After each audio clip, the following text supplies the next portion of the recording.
the Fade Route dedicate this episode to Jack Canosa. Once a Tiger, always a Tiger.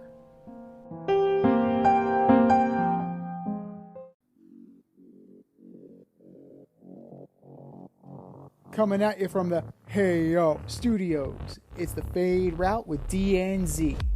Here are your hosts, D and Z.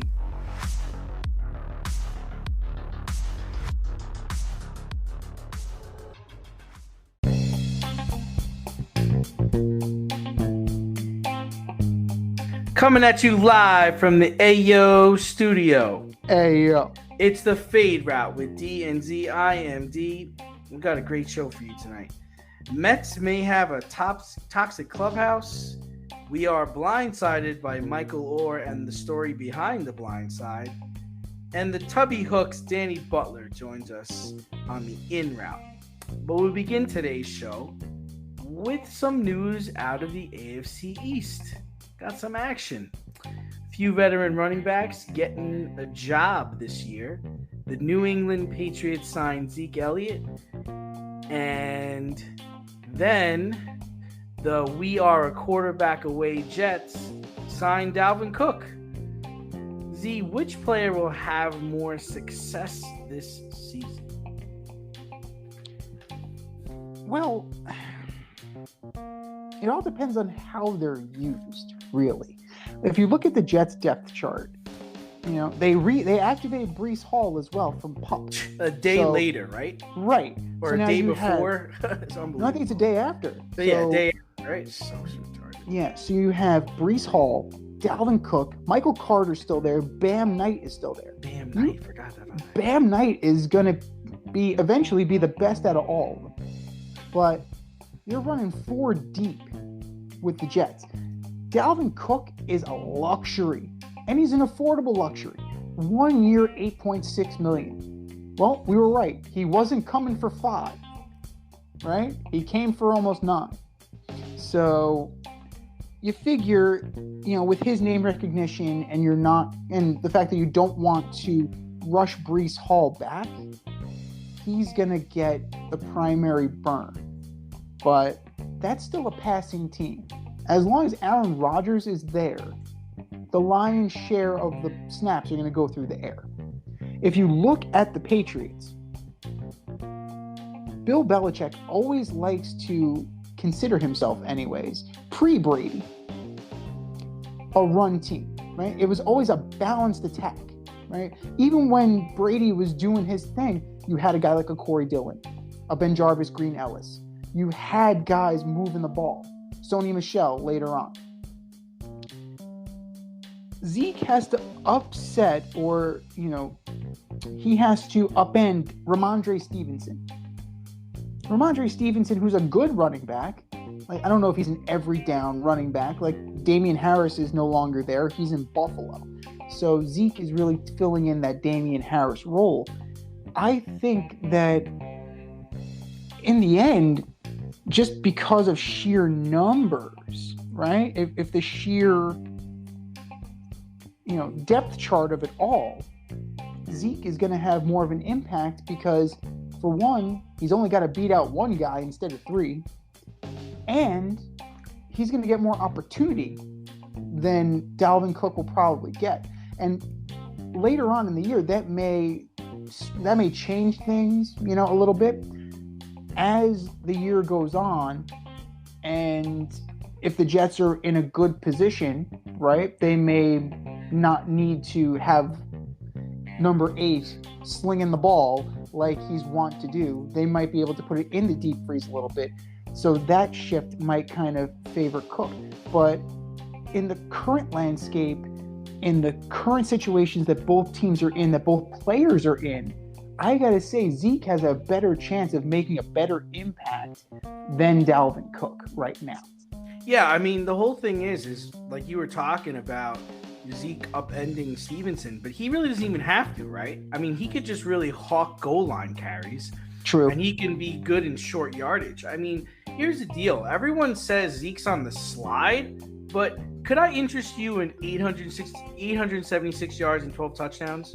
Yes. Could I interest you in that? Yes. I mean, I get his yards per carrier down. I think it went down. I think it was like it started at 5, then it was like at 4.6, 4.2, and then last season it was under 4. But I mean, come on, he's not worth $10 million a year, and I know he's going to be a goal line hawk for the Patriots. That's the whole thing. And the truth is, Stevenson struggled last year in the red zone, and he struggled on the goal line, and he struggled in short yardage. Zeke is not going to struggle, man. He's going to run. He's going to run through people. And let's see, in the goal line in last season, Stevenson. I'm sorry. Let me read this right. In 2 seasons, Stevenson has a total of 10 touchdowns. Last year, Zeke alone had 12. I mean, Stevenson might be the back of the future, but the Patriots have a nice 2-headed monster right now. Now, when you look at the Jets, Dalvin Cook on the Jets. I mean, who knows, right? I mean, a day, like you said, the day after or a day before, whatever, they take Breece Hall off the pup, and all they've been talking about is how great Breece Hall is going to be, how fresh he's going to be. He's ahead of schedule, and we're going to be great with Breece Hall. And then you got Michael Carter saying, I don't know what's going on here, because last year they brought in Robinson towards the end of the season after Breece Hall went down. Meanwhile, he was toting the rock pretty good, and now you're going to go and sign Cook. How do you think that makes Michael Carter feel? It just seems like a crowded backfield. I don't know who's going to tote the rock. I don't know who the load's going to be on. For a team that was only a quarterback away, they've signed quite a lot of free agents this year, and that's not the answer all the time. It's just to have a lot of talent.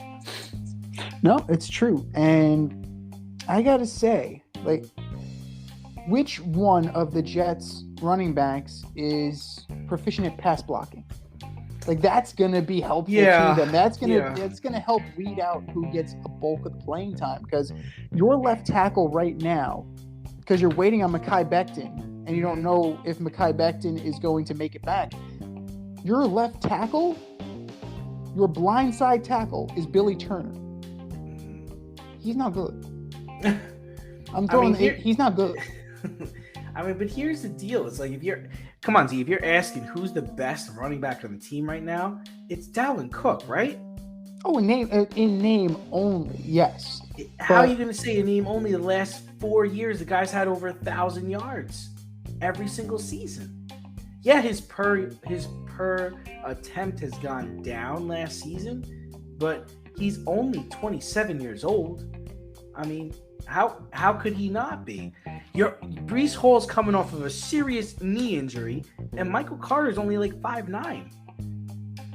I mean, you're really gonna say that you're not sure? You're really gonna say by name only? By name only, yeah. He's suffered injury problems too. So let's not be real. Let's be very real true. Here. But he played all 17 games last year. He did. Played all 17 games last year. So that's a plus in his favor. But he's also not in camp on time. That's another factor. Like, what shape is he keeping himself in? Is he in football-ready shape? Is he in... Well, there's a difference, right? There's a difference between being in shape and then being in football shape. You get the shit beat out of you in a football game. Yeah. Like, let's be real here. Is Dalvin Cook physically ready to take the pounding that he's used to taking? Mm-hmm. The one good thing, though, is... like last year, he had Madison. This year, he could be even fresher. Because you got Carter. You can run some 2-back sets. You can do some fun, interesting things. Never mind, it's Nathaniel Hackett. But if you had an offensive coordinator who, like a Kyle Shanahan, who kind of is an innovator, or... Kind of is an innovator. He's kind of an innovator. I'm kind of a big deal around here. He's kind of a big deal. You know, his running backs are great. Like, quarterback is the issue there. Like, keeping your quarterback upright. But running backs, he can do really good things with running backs. Now, if you had a guy like Kyle Shanahan with this kind of backfield, you can do some really interesting things. Now's the time for Nathaniel Hackett to get into the lab here and start coming up with some ideas. And, of course, run them by 8, because you need to run them by 8. But in terms of like right now, I gotta say, like, Zeke intrigues me from the Jamal Williams standpoint. Jamal Williams led the league in touchdowns last year for a rushing back. Yes, running back, rather. Very good, valid point. Yeah. Yeah. So where did he get those? He hawked them on the goal line. Hawked the shit out of it. Yeah. So that's what Jamal Williams did. You're telling me Zeke can't do what Jamal Williams did? What? I'm pretty sure he can. Yeah. Not only that, but not for nothing, Zeke is much more intimidating on a 3rd and 2 or a 3rd and 4 or a 3rd and goal than any of those other backs. I'm sorry. Like the Patriots got him at a bargain. I think you said for Cook they're paying like $6 million or $8 million. Yeah, Zeke 1 year, 8.6. Yeah, I think Zeke's only getting like $1.5 million, and I think he's getting like a $600,000 signing bonus. Like he got nothing for this. Like they got him on the cheap, and that's the whole thing. Is like the Patriots are going with the discount, right? They're going with the coupon guy. You know, it's like we could pay X amount of dollars for Dalvin Cook, but who's cheaper, Dalvin Cook or Zeke Elliott? And for some reason, Zeke Elliott's a lot cheaper because, like I said, people think he's on the slide, which I don't. We call that a make good contract. Yeah, and I think Zeke is definitely going to make good on that. Right, and that's just the Patriots being the Patriots, man. Remember they got that kid Chris Hogan? Yes. Chris, number 15, tearing it up. Guy was like cut by Buffalo, like couldn't get a job, and he ended up being one of the best receivers on the team that year. Dude was a lacrosse player. He was contemplating going to Major League Lacrosse. So they know what they're doing, and like I said, I think we haven't done the order up in the AFC East, but I'm pretty sure both of us are going to have Patriots near the bottom. But guys, man, we're all sleeping on them. We're not hearing anything about them, and watch, they're just going to come out and be like, "What? How did we not talk about the Patriots being better?" The issue with them is the quarterback. It's Mac Jones. Like, what's the maturation process look like? Because they have weapons. They're 3 deep at tight end. They brought in Juju. Say what you will about Juju, but you know what? He wins. He wins. You know, Bourne is still there. You have guys. Like, this is the time. If Mac Jones is going to be the guy that we thought he was going to be out of Alabama, he needs to take a major step forward. The offense is ready. The offense has the talent. Yeah. It's on the quarterback.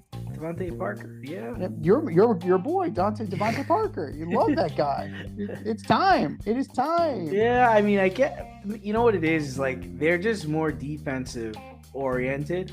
Like I didn't realize how good they were on defense last year. If you look through the statistics, they were like one of the best defenses last year, and actually have been the last 5 years. Creepy Steve is very good at coaching. Yeah. And then, offensively, you're getting the bargain guys. You're getting bargain talent like Juju Smith-Schuster, like you said, Devontae Parker. These are guys that, they left the team that drafted them, and they're still trying to find out their niche in football, And when was the last time, Bill drafted a wide receiver or drafted any skilled position player like worth a damn? Like he's been missing that. I'm glad you added worth a damn because I was about to throw N'Keal Harry out there. Well, Jacoby Myers was good. Like, I think Jacoby Myers was a solid. And he's a Raider now. Like, wait a second here. So what you're telling me is that the New England Patriots are now the feeder team for the Las Vegas Raiders. Possibly. I mean, you have the quarterback, the coach, one of the wide receivers. It's kind of sad when you think about it. It's like how the mighty have fallen. Avoid messy accidents. Get better stopping power with your brake pads. Callahan brake pads. You never know when you'll be driving in the road and there will be a truck tire that you need to avoid and save your family. Callahan Auto. We really care about what's under your hood. But speaking of how the mighty have fallen, we usually do not take much from preseason games, right? It's a Diet Coke. I like preseason. You don't. I'm not a fan. Like, I'm not a fan. I'm not a fan. The first 2 are meaningless, and then the last one that's very high risk for little reward. Just ask Mark Sanchez. Oh.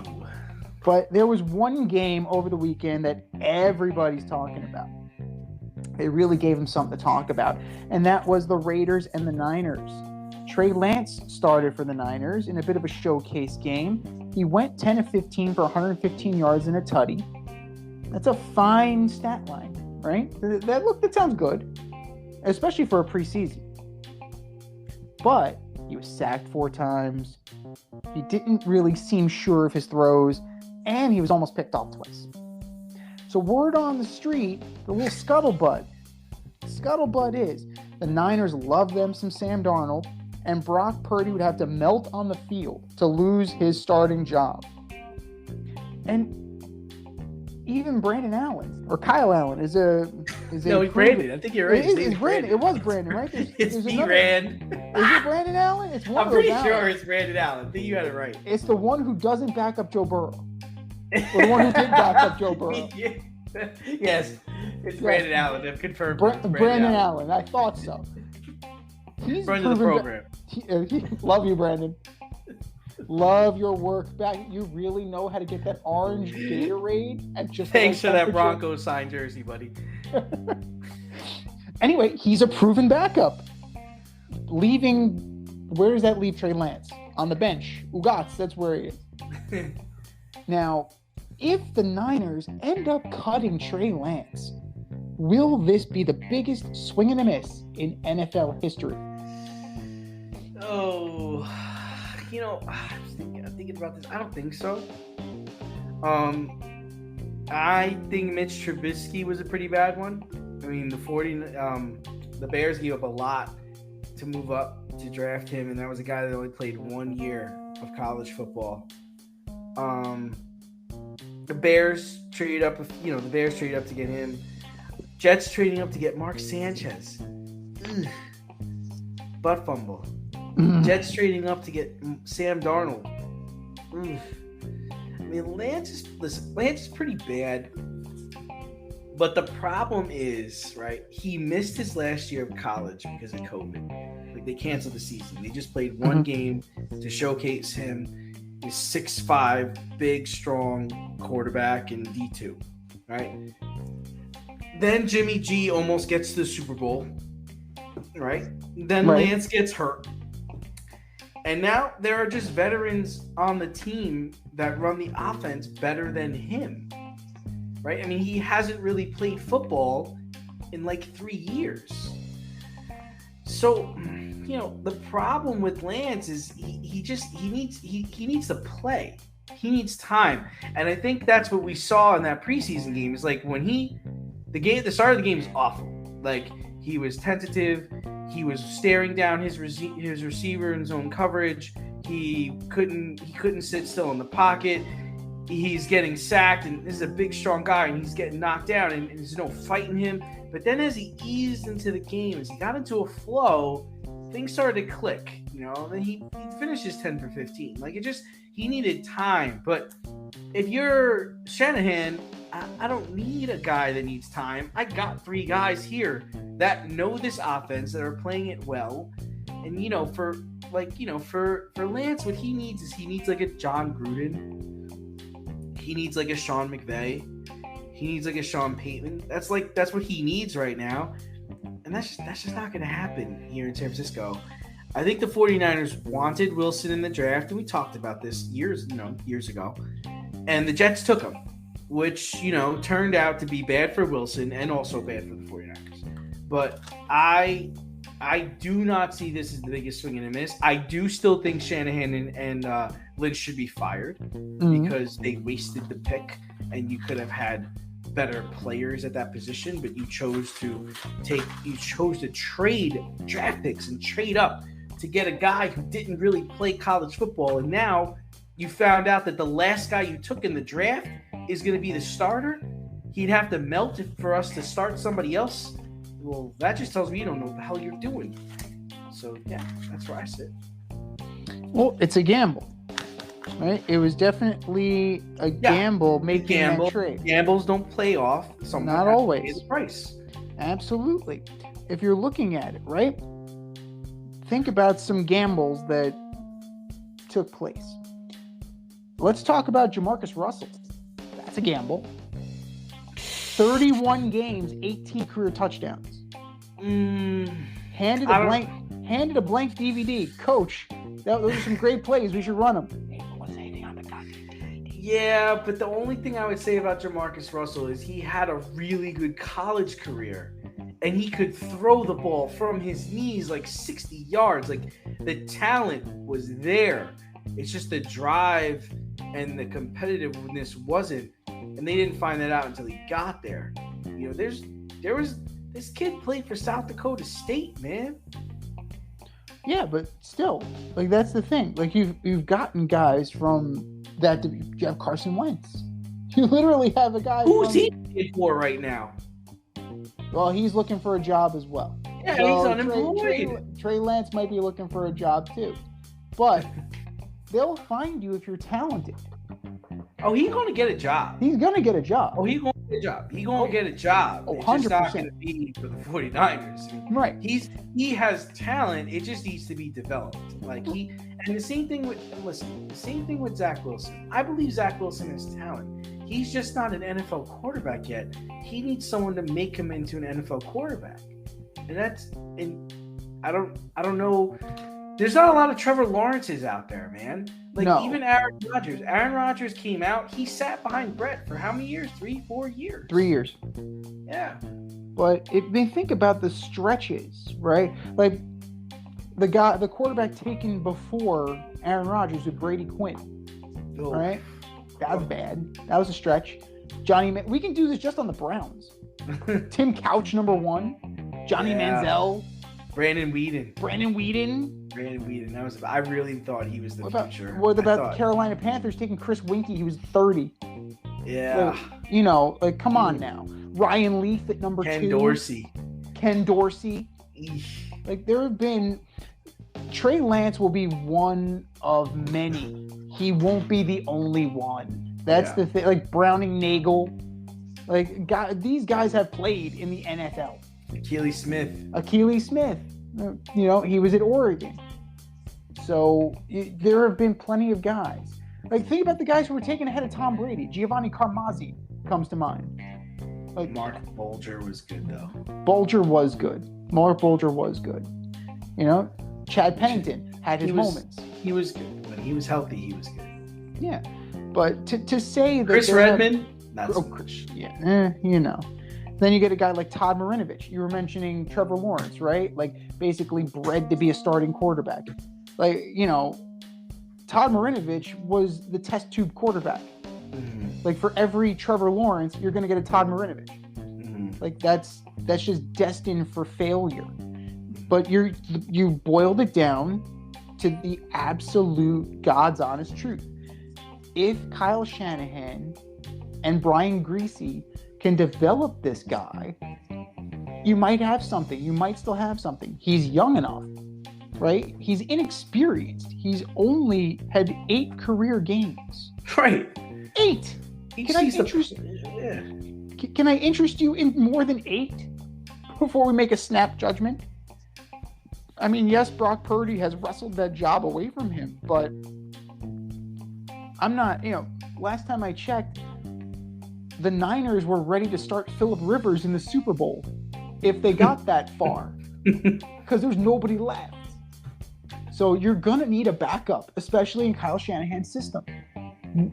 Oh, yeah. It's bound to happen. Dude, yeah. He's actually contemplating carrying 4 quarterbacks. He really realizes, people get hurt here.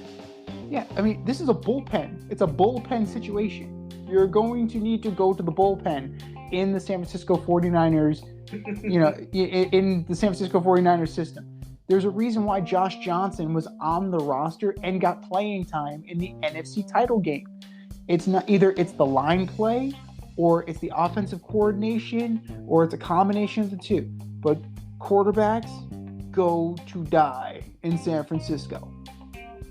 So it remains to be seen. It's too early to say that it's a bust. It's too early to say that it was a rash decision. He's only played 8 games. Brock Purdy's only played 9 games. You got to let these guys develop. Now, you're higher on Sam Darnold than I am. Like, that's obvious. Like, that's you. You're I'm a Sam fan. Darnold. You're I'm a Sam. You are a Sam Darnold fan. Absolutely. He has 20. He at least has 56 career games under his belt. Right. So, we kind of like, this is who he is. Right. Yes, I agree. There's tape on Sam. Like, we can kind of figure that out. But did any of us see Geno Smith coming? No. None of us saw Geno Smith coming last year. So, with the right coaching, is it possible that Sam Darnold can be Geno Smith? Yes, absolutely. Yes, and not just because they're ex-Jets. And, it's possible. It's absolutely possible. Although the ex-Jets do play very well when they lead. And usually against the Jets. Chad Pennington went to the Miami Dolphins and immediately won the division. That's all you need to know about. That's all you need to know about ex-Jet quarterbacks. Fantastic. Boomer Esiason went to Arizona, and he actually revitalized his career for a little while, at least. But it's a very. If you start looking at defensive players that left the Jets, you'll be surprised at how well they did too. Everybody except Jamal Adams. Fuck that guy. What's his name? John Vilma. Oh, Jonathan Vilma. Oh my God. Super Bowl champion. Stud. But that's the thing. Like, you really need to let this breathe a little bit. It might very well end up being an embarrassment, but it also might end up being okay. Like, I remember watching From Elway to Marino, right? Elway to Marino is a great documentary from ESPN, and they mentioned that, yes, Elway's gone, but you brought in Chris Hinton, and Chris Hinton had a really good career. Is he John Elway? No. But he certainly filled a key role on your roster. So let's pump the brakes a little bit. Let's have some pause before we decide that this is the worst thing in history, because another worst thing in history is going to come around the corner. That's the beauty part about history. It doesn't end. There's no bottom there. It's an abyss. You think you hit bottom? Nope. There's 50 feet more of crap.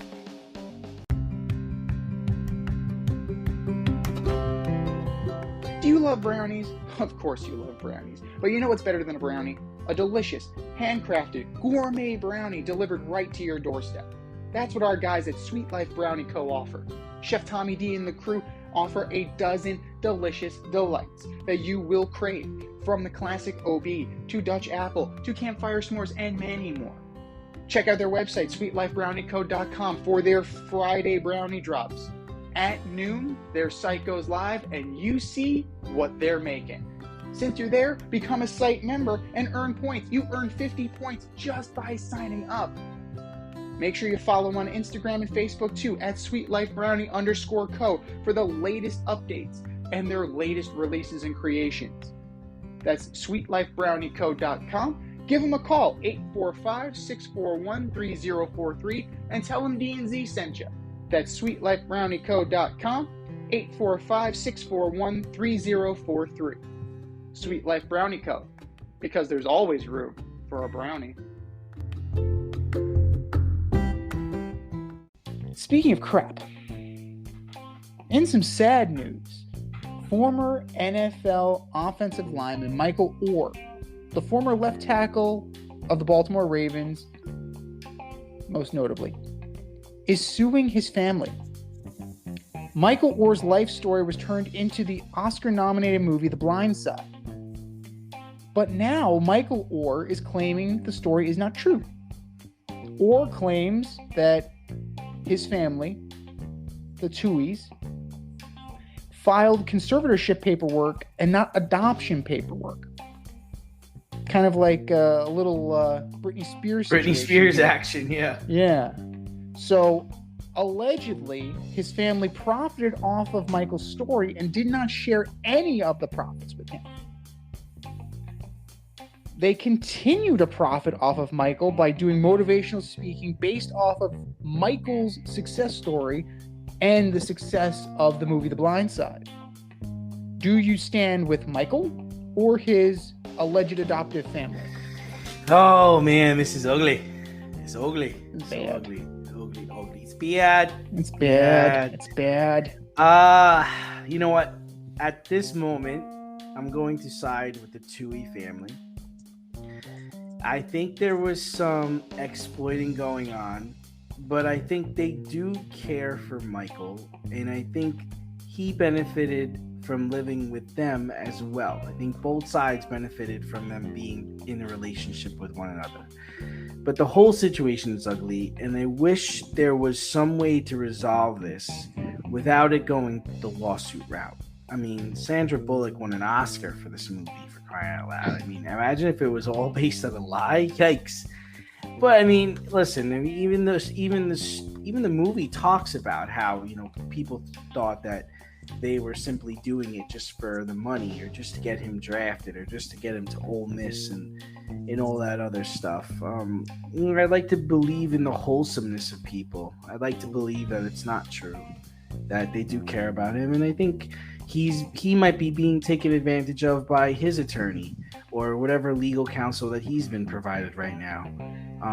Michael made a lot of money playing football. The Tuis were already $1 million family. They already had money. They got more money. I just think it's ugly, and I hope that they're able to come to grounds, and I hope they're able to, you know, save whatever's could be saved from this relationship. At the end of the day, it is very unseemly on both sides if you are to believe what you're told. Now, according to ESPN, doing a little digging, they found an online Memphian article from Sean Tui, Michael's allegedly adopted father, saying that the reason why they chose to go this route rather than adoption was if they did conservatorship instead,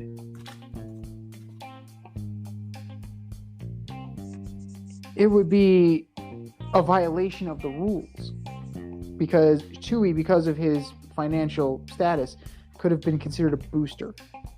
So it's a weird situation where the NCAA rules were once again rearing their ugly head, and it screwed up the situation. Oh, okay. So by seeking conservatorship rather than adoption, it was somehow skirting the rules of classification as a booster. So, like, I don't know about that. But that's for a lawyer to decide the validity of it. But if that's the Tui story, then, you know, that's what we're going to go with. But they were already very well, they're very well off. Michael Orr, I believe, made $16 million in the league, maybe a little bit more. So he definitely benefited from this partnership, whether it was adoption, family, whatever that may be.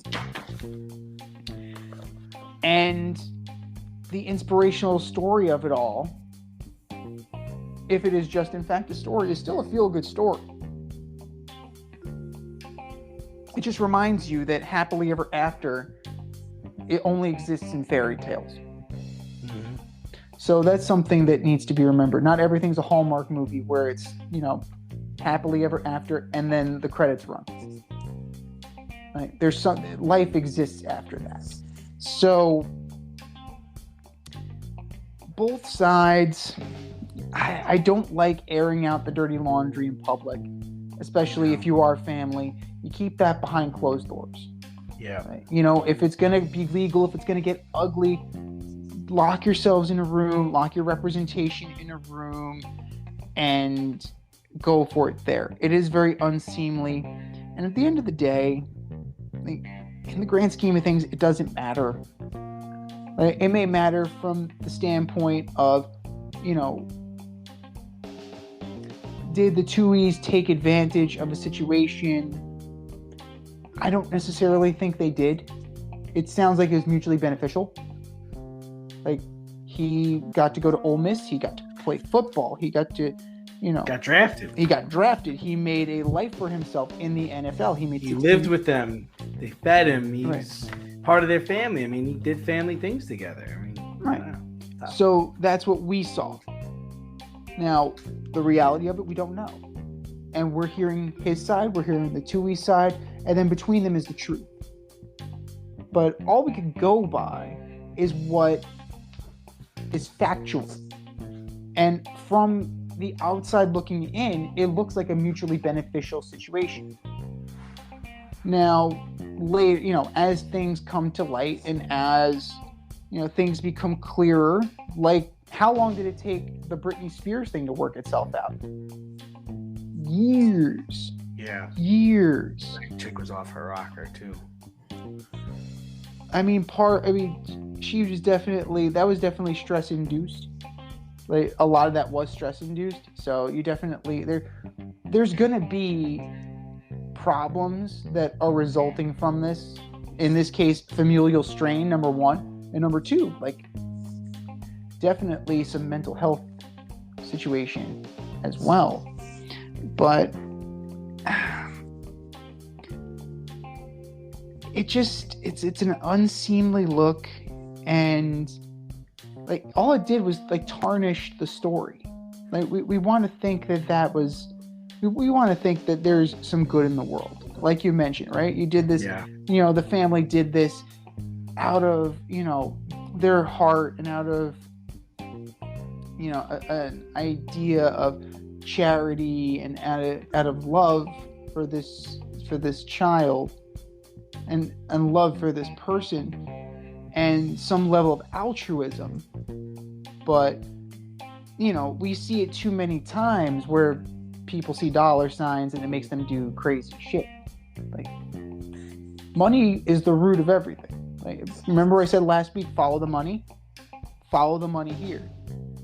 Money makes people do really sad, really desperate, and oftentimes stupid things. I would advise, and who am I, right? I host a podcast weekly.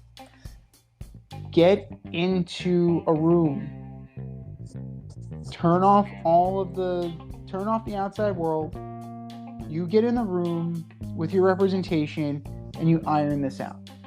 If there was any love there, if there was true altruism there, like that's the place for this. Not a courtroom, not public opinion. Just hash it out. Lock yourselves in a room and make it happen. Is your hair thinning or is your hairline receding? Scalp micropigmentation will fill in the areas where your hair is missing by creating a short buzz cut look. Micropigmentation is a non-invasive procedure that will create the illusion of hair follicles for 7 to 10 years. For people with alopecia, this could be a permanent fix. For people with scars on their scalp, this is a great way to camouflage a scar. Don't lose confidence or feel like you need to wear a hat wherever you go. Marquez Studio is located in the Bronx and is open for all your scalp micropigmentation needs. Consultations are free and appointments can be made any day of the week. Get your hairline back with scalp micropigmentation. The techs at Marquez Studio have over 30 years of hair cutting experience and can assist you with all of your questions. Call to schedule a consultation today, 646-221-8728. You can also visit them on Instagram at Bronx Marquez to see their gallery and view all their satisfied customers. Again, that is Marquez Studio, located in the Bronx, New York, 646-221-8728. Two other people that need to lock themselves into a room and make it happen are James Harden and Daryl Morey. It's a minor NBA story, but, it's a continuation of a story that we've been talking about seemingly for a year. The regular season starts in a little over 60 days, and James Harden was in China. Okay. But James Harden, while in China, decided to tell people how he felt about Daryl Morey and the 76ers. He just felt the need to unburden himself in that moment. Quote, Daryl Morey is a liar, and I will never be part of an organization he is part of, end quote. Directly from the mouth of James Harden. This comes on the heels of the 76ers breaking off trade talks with the Clippers, a team James Harden would like to be traded to. How should Daryl Morey proceed? Well, these are harsh words for your employer, right? Yeah. I mean, could you imagine? You're a teacher, you're standing up in the auditorium being like, principal, whatever, is a liar. I'm never going to work for this organization ever again. Mic drop. Boom. I'm not Who's sure. coming with me? Listen, I'm not sure. Who's coming with me? I'm not sure how Morey plans to respond, but I hope he takes a stand for all the owners out there and all the GMs out there and hold James accountable for his contract. After being one of the highest paid players in Houston, he forced his way out to Brooklyn. Then in Brooklyn, after being unsuccessful with the Nets, he forced his way to Philly, where they've paid him handsomely. Yeah. And he's teamed with one of the best players in the NBA. And now he wants to be traded to the Clippers? No place he's gone has he ever won. I mean, just don't give in to what he wants. If you can stomach it, I mean, at some point, someone's got to take a stand.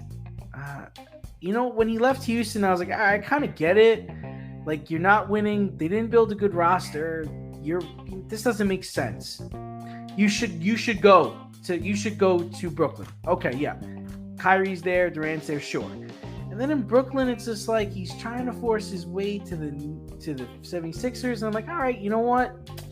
Kyrie's not playing. Durant's hurt. You're doing it all yourself. Management's being weird. All right, James. Okay, yeah, I can get behind you wanting to go to Philly. All right, cool. You get to Philly. You play like trash in the season, in the playoffs. Your team's with one of the best players in the NBA. They fire the coach because you don't like the coach. And it's like, now you want to be traded to the Clippers? Like, well, hold on a minute, man. Like, hold on a second. Like, let's work this out. And then you go and you say this in front of people.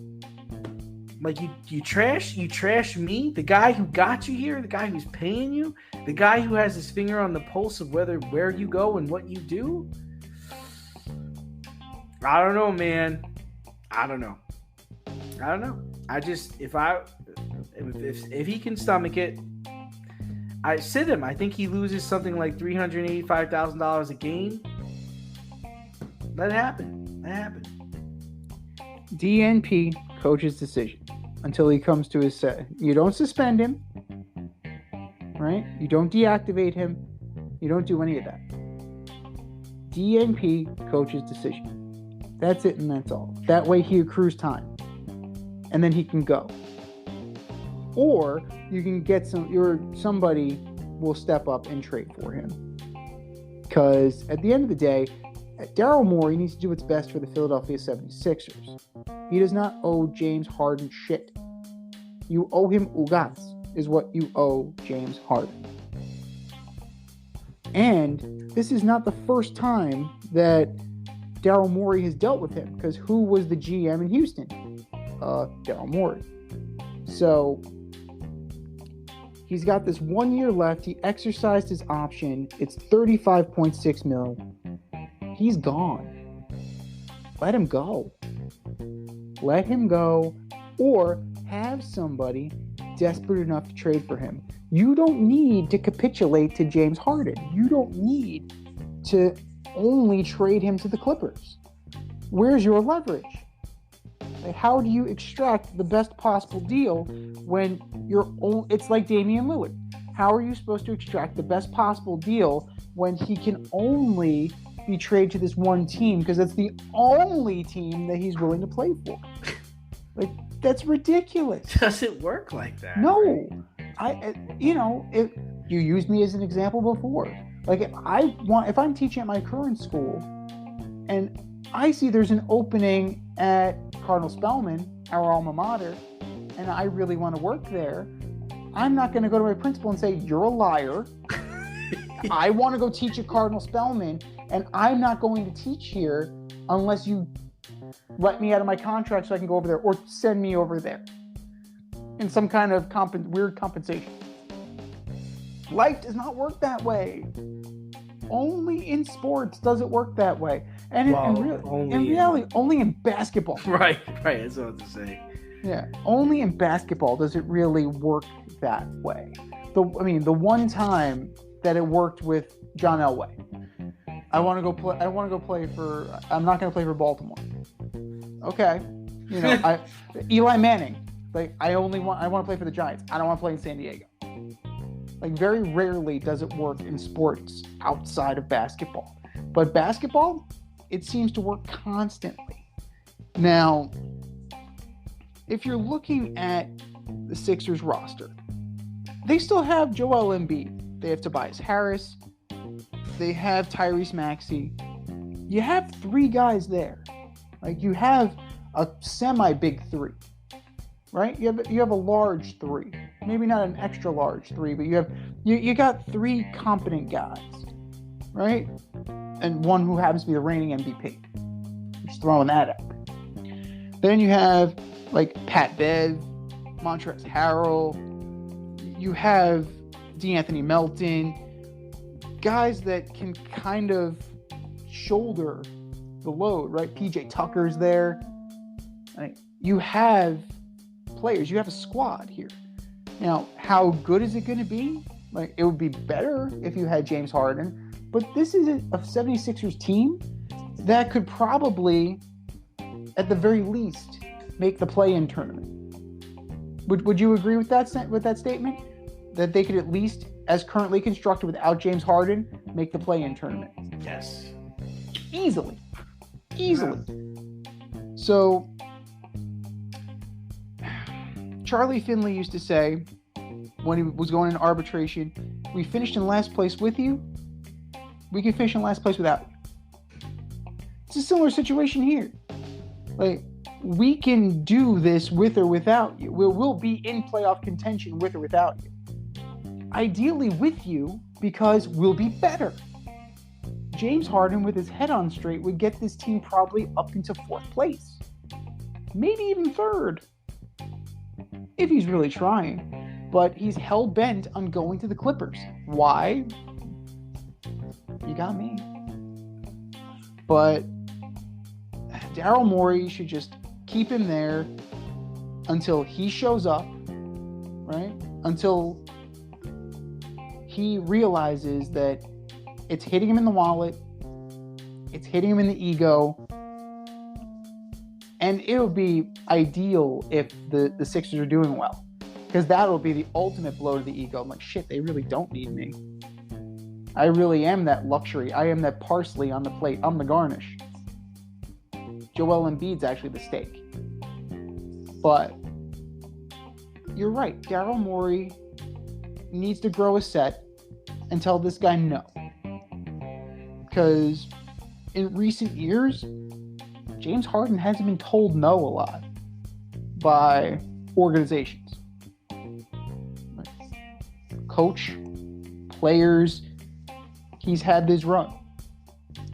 Stand up to him, stand your ground, and then when the time is right, if he still wants to go and there's an offer on the table that benefits you and your team, you do it, because that is who you are responsible for. You're not the general manager of James Harden. That's his agent. You are responsible for the health and well-being of the Philadelphia 76ers. Don't you forget that. Step outside of your safe area and make a statement without saying much with FCK Clout Lifestyle Apparel. Embrace the colorful chaos and stay emotionally regulated in their hoodies, snapbacks, graphic tees, accessories, and more. Season 3 merch is up now. Get it while you can. Go to fckclout.com and get all of your needs from men and women. That's fckclout.com. Speaking of health and well-being, Met fans are not doing too well right now. Met fans are not doing well at all. The team is doing very poorly, and they've been absolutely awful since the trade deadline. They won 2 in a row, and it makes you, it lights you up inside. and then they promptly lose to the Pirates. But the Mets have made headlines off the field as much as they've made them on the field. There's an intriguing story coming out about one of their star players. Sal Licata of WFAN alleges that Pete Alonso, the polar bear, is creating a toxic clubhouse for the New York Mets. And that the Mets would be better off trading Pete Alonso. This report is refuted by Steve Gelbs of SNY, who's actually there every day. He's in the clubhouse every day. So Gelbs says no, Sal says yes. Is this a desperate attempt by Sal Licata to make his new show with Brandon Tierney more popular? Or could there be some truth to this matter? I'm going to go with it, a desperate attempt to make his show more popular. The Pete I see seems like a good guy. He seems like a good egg, but maybe a little bit of a Freddie Freeman type. But I can't see him making the clubhouse toxic. I'm sure he's frustrated at how bad they are and how they're playing and everybody around him. But I don't buy into that he's making the locker room toxic. I do think the Mets should explore trading him next year, just because I don't think they're going to be able to pay him. I don't think it's worth paying him when his max deal is available, because they're not ready. They're just not ready. They put a lot of eggs in the Lindor basket. So that I can get on board with, but I don't think he's as bad as they're making him out to be. I don't really see him as that kind of person. I'm with you on that. He strikes me as a frat boy type, right? He strikes me as a guy who's kind of aloof, a fun-loving kind of guy, but between the lines, he's serious and he wants to win. That sounds like a guy I want on my team. Never mind his production. Like this year, he had a really bad bone bruise and he came back too early because he was trying to help the team. Like, everybody can see that, right? That bone bruise should have kept him out for 8 weeks. He was back in 2. He was on the 10-day IL, did not get extended. He was back in 10 days. So, you kind of deal with that. I say that you extend him. He's not an issue. The Mets are a year too late on trading Jeff McNeil, in my opinion. McNeil is a very good hitter, reigning batting champion. He's a good hitter. He's a good hitter. He's a pretty decent fielder. He's versatile. I'd say we can argue that, right? He's played second, he's played third, he's played corner outfield, he played center field, for God's sakes. The guy's all over the place. He has not lived up to his end of the bargain this year. His batting average has dropped 50 points. His power numbers are practically non-existent.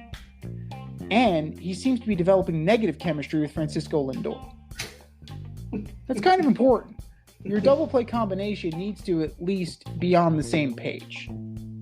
And since day one, they've kind of not gelled the way that you would like to. Now, McNeil is feisty. He's temperamental, pissy, if you will.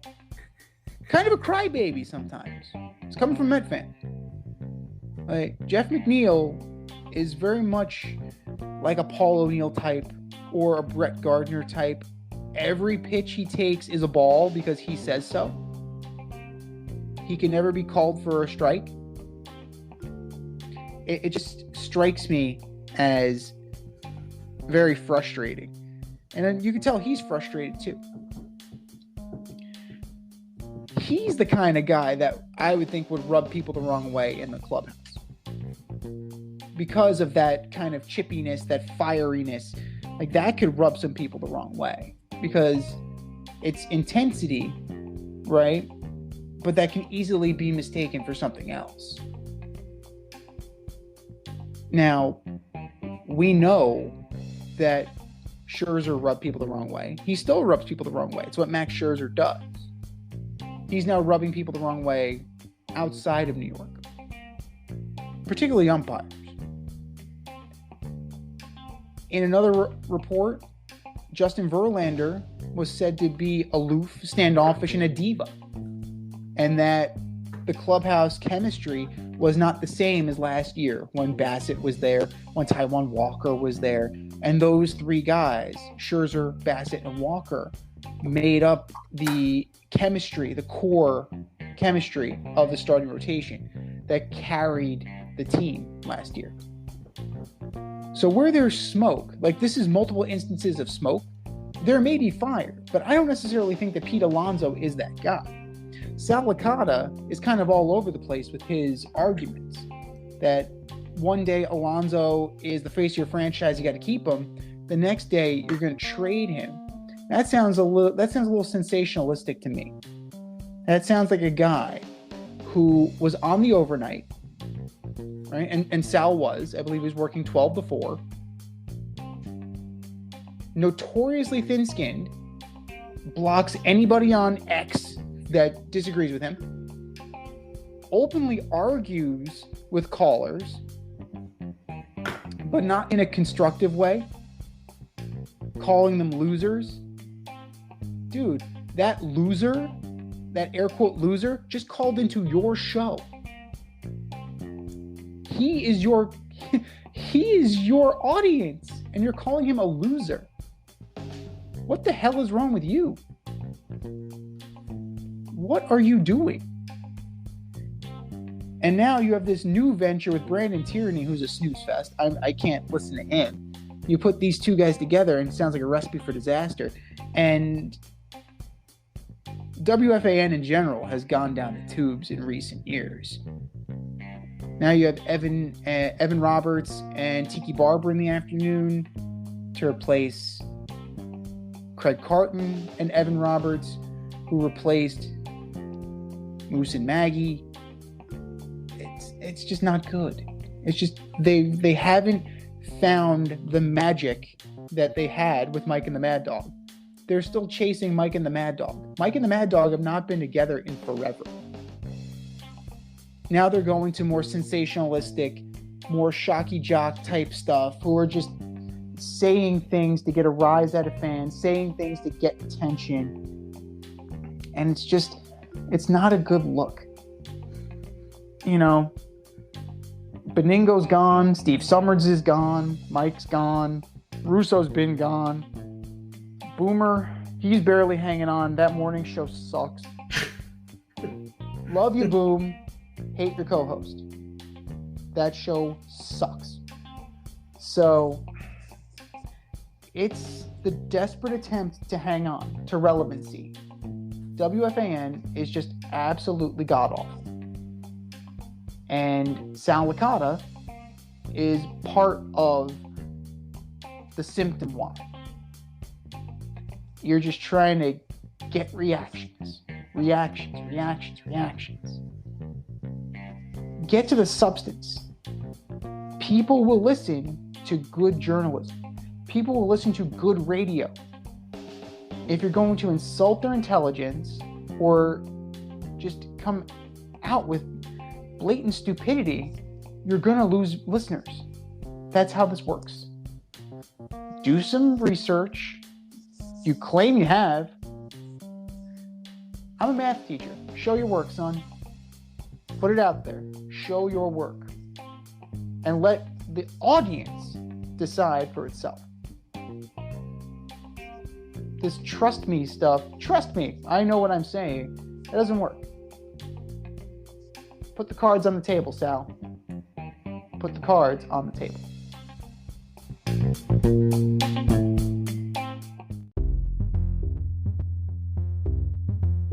Are you in need of air care maintenance or service? I have the company for you. Air Care Technicians. They service the Westchester and Northern Bronx area and can help you with all your heating and cooling maintenance and service needs.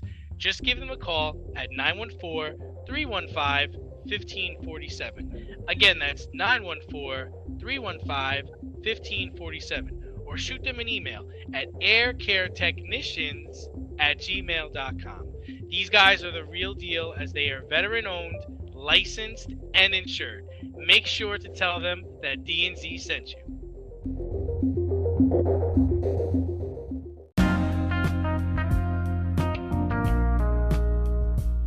It's the In Route, where friends of the show get a special segment with us. Want to be part of the action? Want to be the newest member of the In Crowd? You know what to do. Hit us up, faderoutemail@gmail.com, or slide in those DMs on Fade Route Podcast on IG, or hit that Twitter, FadeRouteDNZ.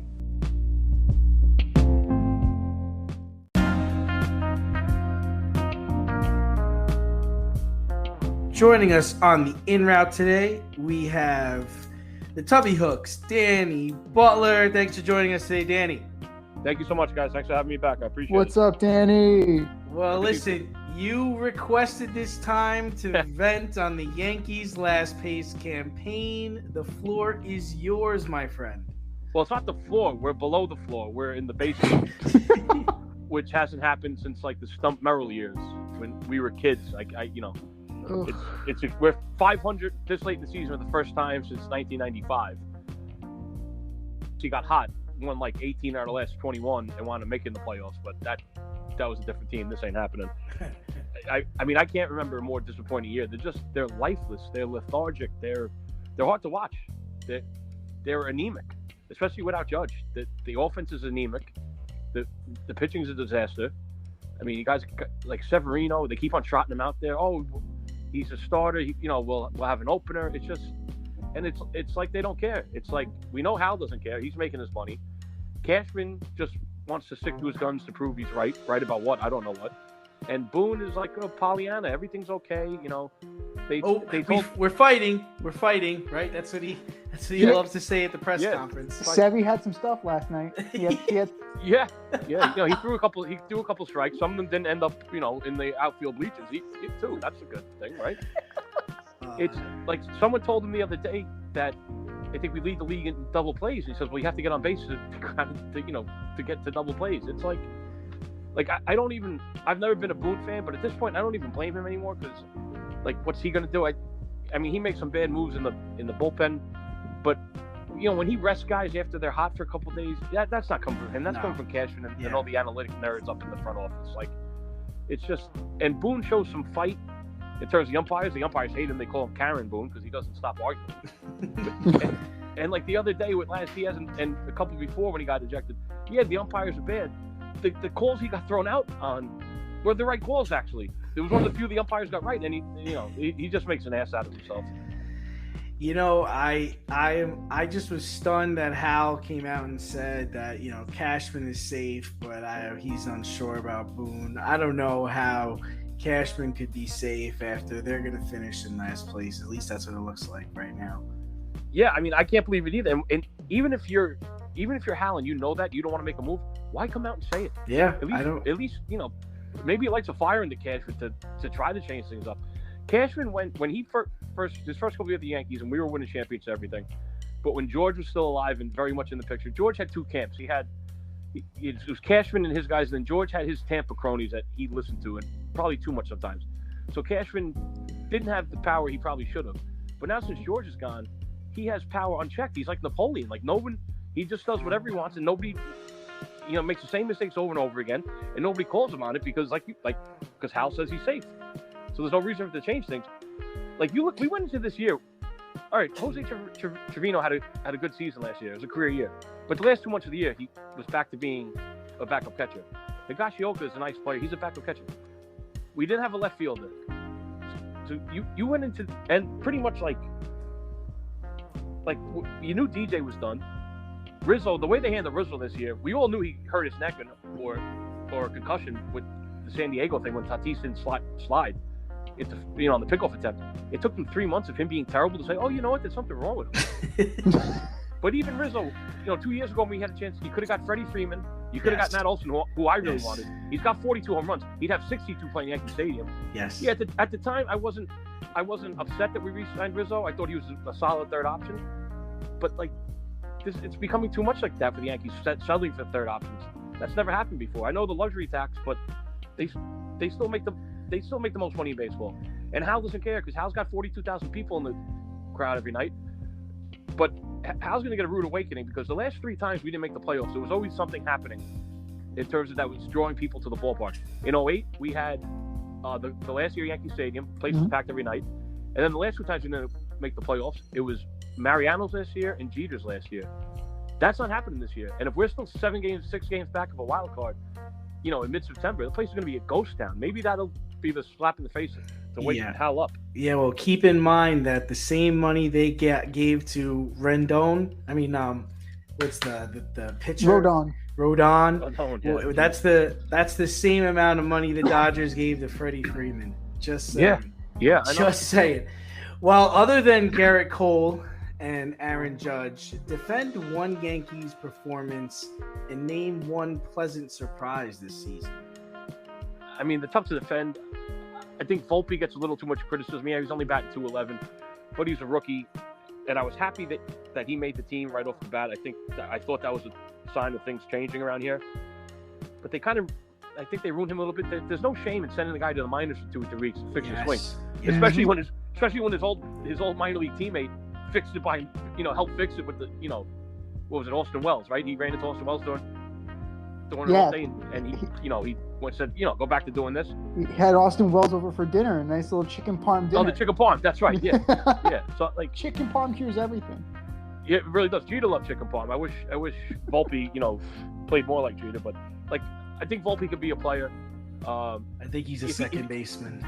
He could. I mean, he's been okay short. He doesn't have the greatest arm in the world. Yeah, he might be second baseman down the road. It's the range for me.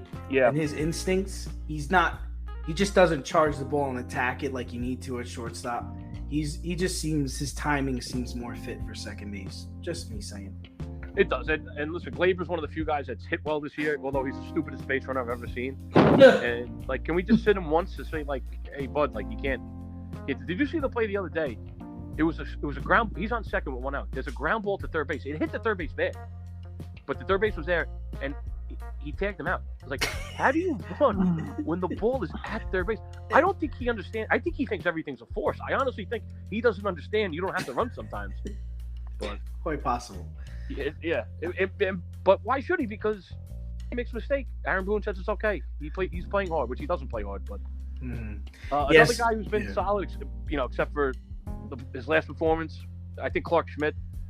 I think they didn't know if he was a starter or a reliever. He got off to a shaky start, but he's been very solid. I think you can peg him in, as a number 4 going on the rest of his career. With if you get some help around him. But there's really no bright spots. I'm kind of just reaching out of thin air here. I mean, there's a lot of. I mean, you can definitely grasp at straws with this team. The fact that you could even consider a guy like IKF. That tells you how far the rest of the Yankees have kind of fallen. The versatility of IKF, where think about utility players in the past, right? Luis Sojo, Clay Bellinger, right. They all fit a role, but IKF is being lionized for being a utility infielder and utility outfielder. He's filling a role, but he's a mythical folk hero at this point, to the point where Yankee fans are considering, do we want to give him an extension at the end of the year as a reward? What is going on here? That's how ridiculous it's getting. And listen, IKF, he has done a great job, and he's played wherever they asked him to. He gets some big hits. Yeah, like you said, he's a utility guy. That's what he is. And he on a good team, he could be a very valuable weapon. Especially if you ever make the playoffs. He's got speed. He can play everywhere. But there's nothing. He's played center field a lot this year. He's not a center fielder. We went into the season with you knew Hicks was terrible or hurt. You figured you don't want Stanton playing the outfield. And even though Judge's injury was kind of a freak injury, you expect Judge to spend at least one stint on the DL. They went in with, and Bader's I like Bader, but he's always hurt too. They went in with no options. During the course of 162 games, guys like the Jake Bowers and the Billy McKinney's, they have to step up and they have to play okay. But that's in a small window. You're relying on we've been relying on these guys for months. That's not a big league baseball team. Never mind with the highest payroll in the league. Franchy Cordero cracked the opening day roster. That's all you need to know. Yeah, about exactly. That. Yeah, outfield's a problem. It's a huge problem. If you take Aaron Judge and Garrett Cole off this team, I mean, we're already in last place. I don't know how much worse it get, but we're we're like the Royals. We'd be awful. Harrison Bader is playing center field for the New York Yankees. That's all I have to say. I mean, He'll be back. I don't He'll want. be back. He'll be back. He's a solid hitter and he's a very good fielder. If you have Aaron Judge in right field and another big time guy in left field, yeah, you can live with Bader in center field. But he's got Billy McKinney and Frenchie Cordero, and it's absurd. The immortal Willie Calhoun. I forgot about him. Willie Calhoun, the immortal Willie Calhoun. Yeah. So Willie's my Uber driver to work today, I think. He was a pretty good driver. I give him credit. You gave him 5 stars? Yeah, 100%. Yeah. So a hypothetical situation, you're hired to replace Cashman as GM, and Hal says you can only make 3 moves. What are your priorities? How you fixing this team with 3 moves? I think one, you have to. I know analytics is everywhere. I think you either have to get a better analytics department or kind of maybe move away from it a little bit, because I just think like the analytics is telling you that lefties aren't a big deal. Yeah, but you're at Yankee Stadium. You know what I mean? You need big time lefties. It's I mean, if one of the moves would ask Hal to sell the team, but we know that's not going to happen.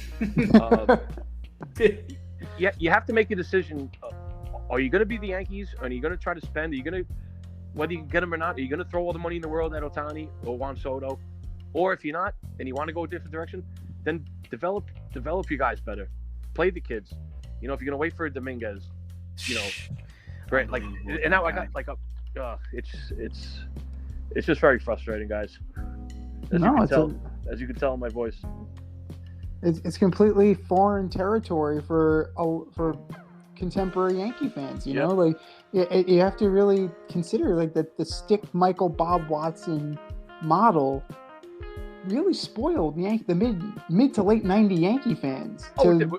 Yeah, we're absolutely spoiled. And that's the other thing. That's why it's mind-boggling to me that Cashman gets a break. He didn't build those teams. He got Bob Watson coffee. Like people seem to forget that. Yeah. But I'm surprised that you didn't mention possibly moving Stanton. Like I wanted to move Stanton for years, and I mean he's got a no trade. Years ago, he turned down the trade. He turned down the Cardinals a couple years ago when he was with Miami. Like, who doesn't want to play in St. Louis? It's renowned as the best baseball town in the world. Now with only a couple years left in his contract, maybe you can move him, because that's when people at the trade deadline, when they were jokingly saying, "Oh, you can get Ohtani." Well, you can't have Ohtani and Stanton on the same team because they don't play the outfield. Right. Like, Ohtani's capable of it, but you don't want him getting hurt if he's pitching, Mm-hmm. But I would love to try to find somebody to take Stanton's money. When we got him a couple years ago, people were excited. I wasn't. I said, okay, yeah, he's a good player, but we have Aaron Judge. I wanted to wait a year and sign Bryce Harper. I mean, I know Bryce has been hurt last year, but he'd be a much better fit on this team. I mean, Stan has. They didn't even call him. They didn't even call him, Danny. They didn't even call Bryce Harper. I know. And he wanted them to call him. Yeah, of course. Yeah. He wanted to talk. He knew it might not be possible, but he wanted the phone call. Yeah. And didn't even call the guy. Oof. Yeah. Oof. George is. We all know that. And I don't know what they're waiting for to bring this kid up. Was it Pariah or Pariah? Yeah. What are you waiting for? Right. Like, what the fuck are you waiting for? That's the only. You want to get people in the stadium in September? That's one way to do it. Peraza, Pereira. How about you want to make the playoffs or not? What are you waiting for? Yeah. Here's a guy, Florial. They told us about. We signed him when he was 16. You heard about him for 5 or 6 years. He would come up in spurts. He never really hit, but I don't think they ever really gave him a big chance. But now he's in the minors tearing it up, and they're so worried about ruining his trade value by calling him up. You need to do a better job of evaluating your own talent and knowing when to move them. Oh, you mean like how they ruined Clint Frazier's career? What about Miguel Andujar? Miguel Andujar had 50 doubles his rookie year. A couple years ago when the Astros got Cole and when they got Verlander, you don't want to give these guys up, and then you ruined them. Deivi Garcia, we heard about Deivi Garcia for years. He came up. He started a playoff game. He gave up. He struck out the side, gave up a solo shot, and then they took him out for J Happ, which was the stupidest move ever to try to fool them.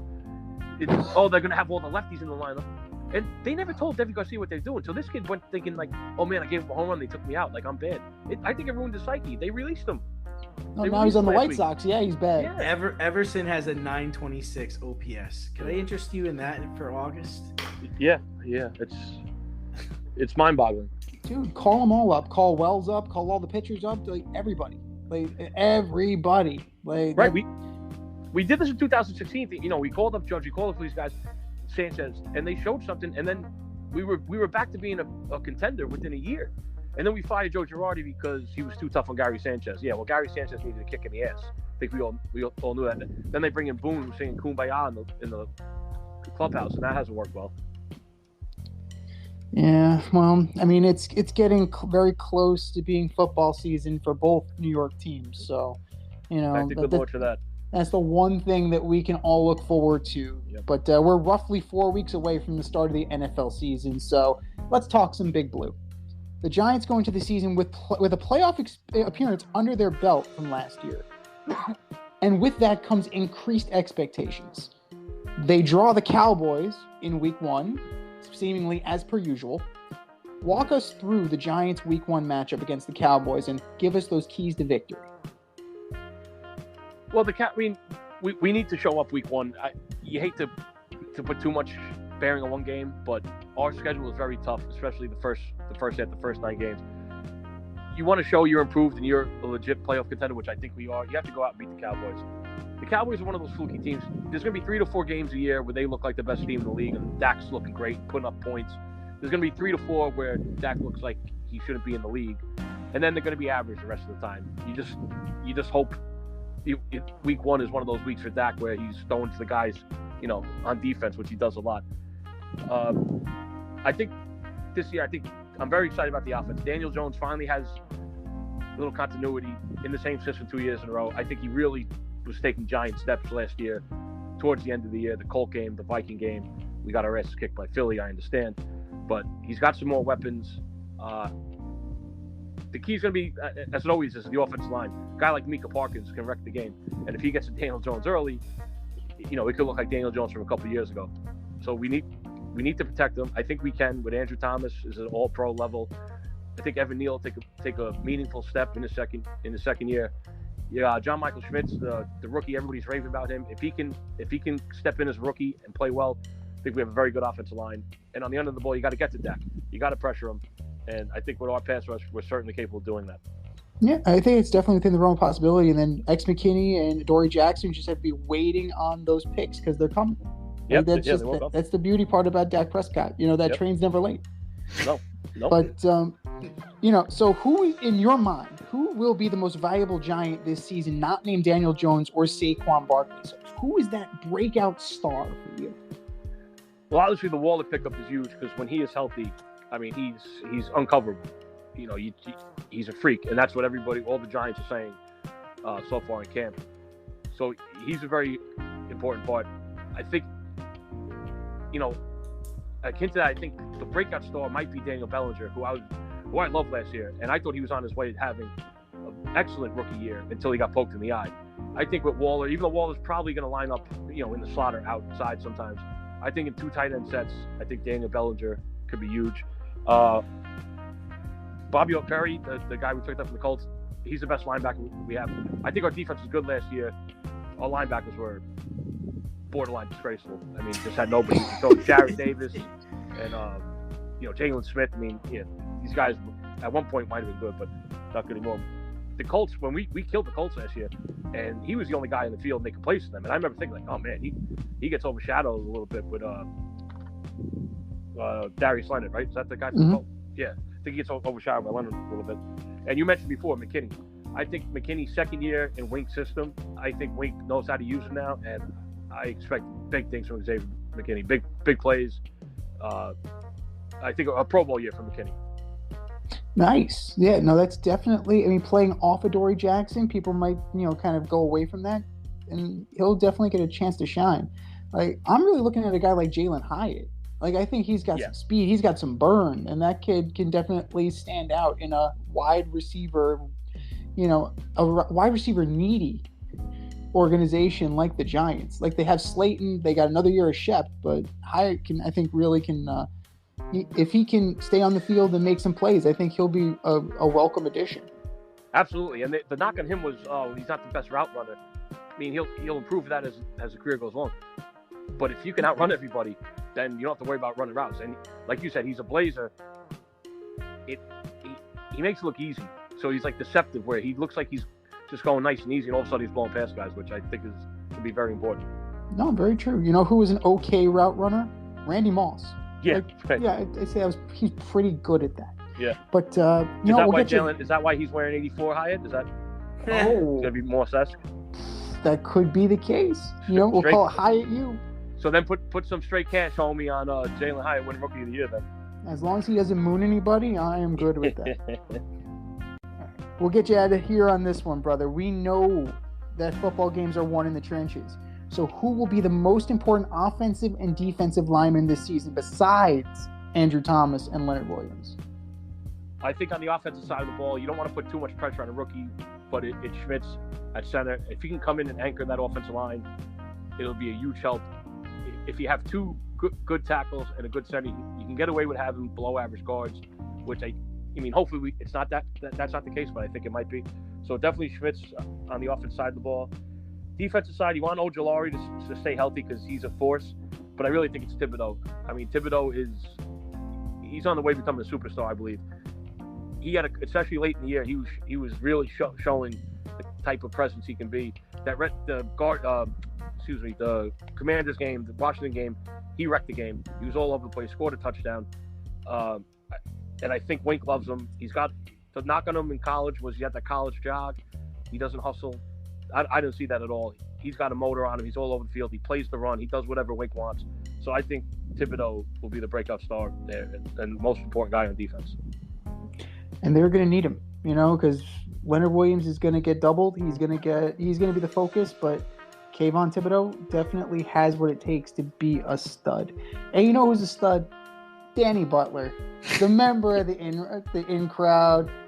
Lad, wonderful job as per usual. You got anything going on, Tubby, brother? What's up? We have trivia every Tuesday, karaoke every Thursday, brunch Saturday and Sunday. A couple months ago, I was looking forward to a very busy October with both baseball teams playing deep into the fall, but obviously that's out. But we'll just switch our attention to football Sundays now, and hopefully our two football teams can pick up the slack. Hopefully, from your lips to God's ears.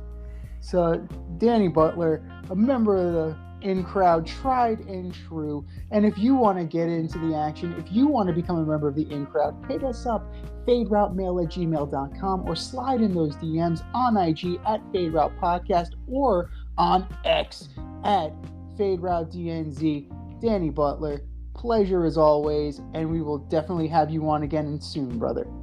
Pleasure's mine, guys. Thank you so much. All the best.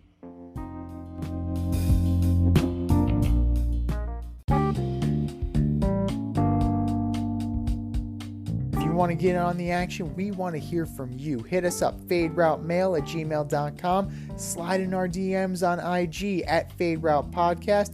Drop us a DM on Twitter at FadeRouteDNZ.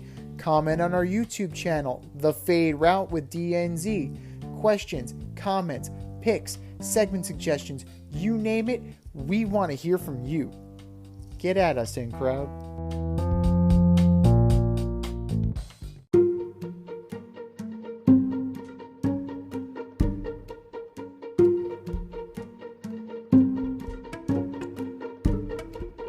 The Fade Store presents the Alleged Superstar of the Week Award.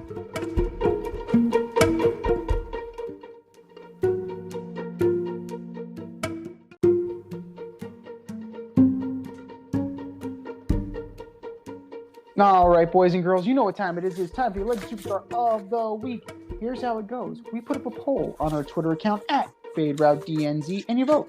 And you vote, and you vote, and you vote. And the winner of said vote gets a shout out on this here show and the coveted ass trophy. And do you know who took home the coveted ass trophy last week, D? I don't. Colin Coward. That guy. The list was so long and distinguished, we had to have 2 polls going concurrently. Our Twitter page at FadeRouteDNZ. And note to Mr. Coward, proofread. But that was last week. This is this week. Who are your nominees for Alleged Superstar of the Week, D? All right, first up, I've got the New York Jets. The team that was a quarterback away has felt the need to now add yet another elite player in Dalvin Cook. Can we stop saying this team was a quarterback away yet? New York Jets, you are my alleged superstars of the week. Next, New York sports radio hosts, plural, everyone from Boomer and Gio to DiPietro and Rothenberg have felt the need to take digs at Packers GM Brian Gutekunst. Every time they talk about Rodgers and the New York Jets, they have to call him stupid. They have to say Gutekunst doesn't know football, etc., just because he traded Aaron Rodgers. The Packers needed to move on to Jordan Love. That's why they drafted Jordan Love. They sent Rodgers to a good situation. Hop off, everybody. New York sports radio hosts, you are my alleged superstars of the week. And number 3, the Los Angeles Angels of Anaheim. Oof. Not only have you sunk lower in the standings since the All-Star break, but now Shohei is missing his next start due to arm fatigue. Oh, how the tables have turned. Los Angeles Angels of Anaheim. You are my alleged superstars of the week. What do you got, Z? Los Angeles Angels of Anaheim of Orange County of California of the United States of America of Earth. That's gonna look so bad when he walks away. That's gonna look so bad when he walks away.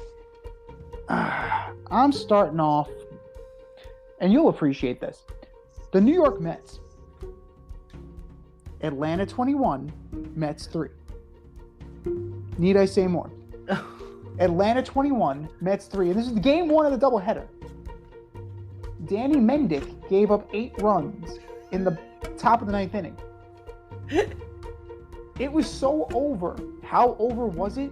Nicky Lopez pitched the bottom of the 9th inning for the Braves. Got him out 1-2-3. That's all I gotta say.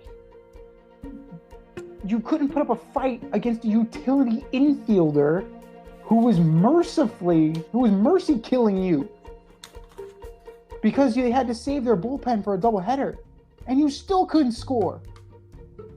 21-3.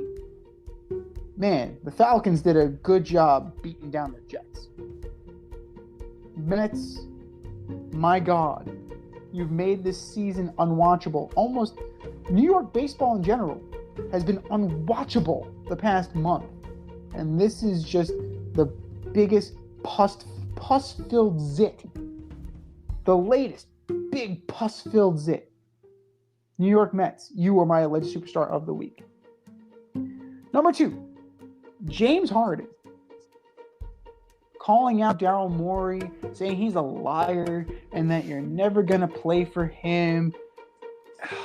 Just enough, man. Shit or get off the pot. Shit or get off the pot. Because guess what? He owns your contract. He can do what he wants with it. You sign that contract. You need to abide by that. And guess what? If you do that, if you show you're a good guy and a team player, teams will probably trade for you. Just throw that out there. I don't know why I'm still whispering. James Harden, you are my alleged superstar of the week. And number 3, Max Scherzer. You thought I was going to go Sal Licata. No. Not Sal Licata. I've talked enough about him. Max Scherzer. Inning strikeout on pitch clock violations. You figured to be happy. Inning's over. I can go to the dugout. I can rest. Proceeds to bitch out the ump. Max, I don't know if you know how this works, but a strikeout in your favor ends the inning. And that's one less pitch you have to throw. That's a good thing. Why are you yelling at the ump? Why? As usual, Max is showing that he's Mr. Congeniality. Max Scherzer, you are my alleged superstar of the week. We've made our case, ladies and gentlemen. Go to our X page at FadeRouteDNZ and vote. And vote, and vote, and vote. And for our nominees.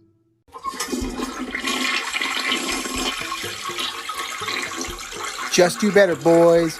just do better.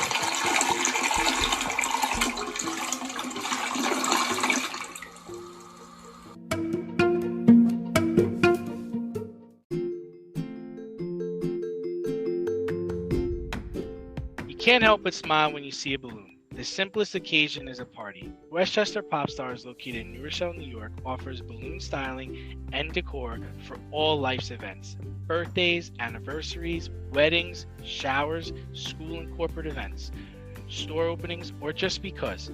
Westchester Pop Stars takes balloons and shapes them into works of art, creating decorative installations for your special occasions.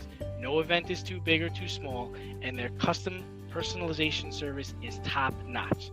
Westchester Pop Stars is a private studio, quickly expanding. In-person consultation is by appointment only. Send an email to westchesterpopstars@gmail.com for more information or to schedule an appointment. No need to hire an event stylist. All you need is balloons. Currently servicing Westchester, Putnam, New York City, and Connecticut. To find Westchester Pop Stars, search for them on Instagram, Facebook, or Google.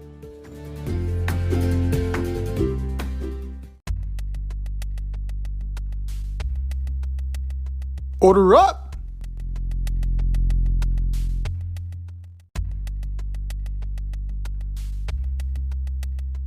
We continue our division by division breakdown in the NFL as we order up. Order up, order up. This week, we are going to order up the AFC South from 4 to 1. Who you got, Dave? All right, your favorite division, the AFC South. Oh, absolutely. So starting with Houston Texans, Stroud has looked raw in the preseason. Nico Collins is a 3 on most teams, and he's being forced into a 1. I see 2, maybe 3 wins this season for Houston. Number 3, the Indianapolis Colts. This Jonathan Taylor saga, man, it's just carrying on. He left again today to take care of personal matters. This is just getting uglier and uglier. I think Anthony Richardson will play well. I think he's gonna play well, but they're gonna finish in 3rd. Number 2, the Tennessee Titans. People are doubting DeAndre Hopkins way too much. I think the Titans play well, but I see Derrick Henry breaking down the stretch. And number 1 in all your hearts, the Jacksonville Jaguars. Trevor Lawrence will excel under Doug Peterson in year 2 of his offense. He could be up for an MVP award. Calvin Ridley will have over 1,000 yards, probably over 1,300 yards receiving, double-digit touchdowns. Their defense will play well. I got Jacksonville number 1. What do you got, C? We're not that far apart. We're not that far apart. 4th place, I'm going to go with the Colts. Especially if this Jonathan Taylor thing lingers further. Mm-hmm. Anthony Richardson, not sold on, right? Mm-hmm. He's got to prove that he is at least what Jim Irsay thinks he is, right? You have Minshew there. He's a quality, capable backup. You have Pittman. You have McKenzie. Not bad. You have a pretty good offensive line. Defense, what do you have? You have Shaq Leonard. And you have DeForest Buckner. You have some okay pieces. I don't know if that offense is going to be able to make up for that defense, especially if Jonathan Taylor is not there for ball control. They need him or they need to ship him out. One of the two. But I'm going with the Colts in 4th. Number 3, I'm going with the Texans. And not necessarily because of CJ Stroud. Like, he's there, he'll get the first crack. Damian Pierce is very good. They brought in Devin Singletary. Robert Woods is there. Dalton Schultz came in the offseason. The offensive line's looking better. It's looking better. They can probably protect Stroud. I like what they're doing on defense. Will Anderson, Sheldon Rankins, Christian Kirksey. That secondary looks pretty decent. Let's see what Coach Ryans can do. And if CJ Stroud can develop and mature and take that step, then they're on to something. That'd be great. They already have a good running game. They're going to have the safety net in Dalton Schultz. They have Robert Woods if he can stay healthy. I know, big if. But I think the Texans are narrowly, we're talking like a game or two better than the Colts. Number 2, we're in agreement. The Tennessee Titans, I don't know who their quarterback is. Another one, Tannehill's going to get first shot, but it would not surprise me if Levis gets significant playing time, if Willis gets significant playing time, and that's going to be their downfall. That is going to be their downfall. Derrick Henry is another year older. I think his time is slowly coming to the end. He's not going to be able to take those hits that he used to be able to deliver. Week 1 last year kind of exposed him. The Giants were bouncing him around. So, yes, Hopkins is there, Burks is there. You know, you have some guys, but the defense is still going to play quarterback. The only thing that's keeping them in second place is that the other teams, those other 2 teams, are so bad. In theory, the Titans can be under 500 and still be in second place in this division. I can see that pretty well. That they can be under 500 and still finish in second place. Just on the lack of strength in the remainder of the division. But that leaves, by default, number 1, the Jacksonville Jaguars. We are in agreement on them. This team is loaded, and there is no reason, not one, that they cannot repeat as division champs and make more of noise. If they make more noise in the AFC. Would it surprise me if they were in the divisional round? Not at all. Would it surprise me if they made it to the AFC title game? Might be a little bit of a stretch, but I can see it. It's possible. You catch a team at the right time. A healthy Travis Etienne. Calvin Ridley comes in. Calvin Ridley is an important add. I can definitely see big things coming out of Jacksonville this season. This has been the Fade Route with D&Z. Thanks for tuning in tonight. Catch our podcast usually on Wednesday nights on iTunes, iHeartRadio, Spotify, wherever you listen to your podcast. So until next time, stay faded, everyone. Time for us to run the go route, but we'll talk to you next week. Thanks for listening to this episode of our podcast. If you like what you heard and want to hear more, be sure to like and subscribe on your favorite podcast platform. Rate us 5 stars, leave us a review, turn on subscription notifications, and tell your friends. Spread the word, spread it wide.